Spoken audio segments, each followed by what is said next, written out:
So, hi Emily, it's really nice for you to give me some time today. Can you tell me a bit about your role and what you do within Eastleigh Borough Council? So I'm Emily Howbrook, I'm the Strategic Development Manager at Eastleigh Borough Council, and I work closely with others on a housing programme looking to ensure we can deliver homes that meet the needs of our residents. So my role mainly is working with our senior leadership team and our members to focus on what it is that Eastleigh wants to achieve in its housing delivery aims. We have a dedicated housing programme ranging from small housing projects right through to one Horton Heath. And my role is to have an oversight of those projects and ensure that they meet our other strategic aims around health and well-being, the green borough and tackling climate change. So it's important that what we do addresses those issues. I have been working in local government since I was about 22, and I trained to be a planning officer on the job doing a part-time course at Oxford Brookes University. You grew up locally, didn't you? I did, yeah. So did you go to school around here? I did. I went to the Toynbee School and I went to sixth form college at Barton Preble. I then applied for various geography degrees because that was my subject of interest. I got a bursary funding opportunity to do a full-time master's at Southampton in urban planning. And I wrote to all the local authorities in Hampshire asking if they needed anyone to do any sort of place-shaping planning roles. And a council in Farnborough, Rushmore Borough Council, they sort of highlighted a job that was coming up, and the job was Assistant Planning Policy Officer.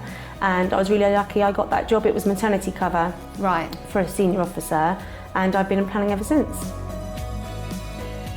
So you've done all your training and learning, and obviously you've been a planner for a number of years. I know over the last year you've had to re-engage with learning and go back and study. So can you tell me about that qualification that you've just been doing? I'm just coming to the end of doing a year remote course, which is the Chartered Institute of Housing Level 4. There was a bit of a gap in our knowledge and expertise around housing management. And I think for me, I'd had the whole planning experience and qualification, and I'd started to get a lot more involved with development and learning a lot from the One Horton Heath team. But I didn't have as much exposure to housing issues and housing management issues, so it felt like the last bit of the jigsaw.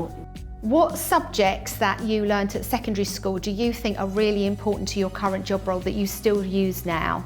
Geography is the subject. That and history, the humanities, was something that I was really passionate about as a young person. Just finding about how communities work and the history behind how places were built. But English as well was really important, being able to articulate and be able to write in a way that puts across an argument. It's really important.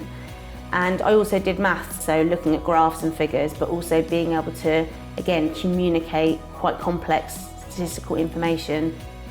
So Emily, my next question to you is what motivates you? What do you love most about your job? A lot of people that go into the planning profession, and particularly those that work for local government, are really passionate about making a better place for people. I think what I'm most passionate about is just the fact that it's always changing and there's new challenges all the time, and it's never boring really. I have worked on plans that look ahead 20, 30 years, and we have to adapt to changes in government policy, changes in local politics, changes in development projects that become available. And I think the planning sector itself hasn't gone through major changes a lot since it was introduced in sort of like the 40s. Sort of bumbling away in the background is potentially a massive change about how planners and people interface virtually. So whether that be visualising the way development looks or using apps and so on, and other sort of web-based things to engage people. And I think in my lifetime we'll see a massive move towards that. The net can be cast so much wider with web-based formats that I'm hoping that more and more people will be able to kind of put their views across and try and influence planning. Do you have any top tips of how you could come into this sector?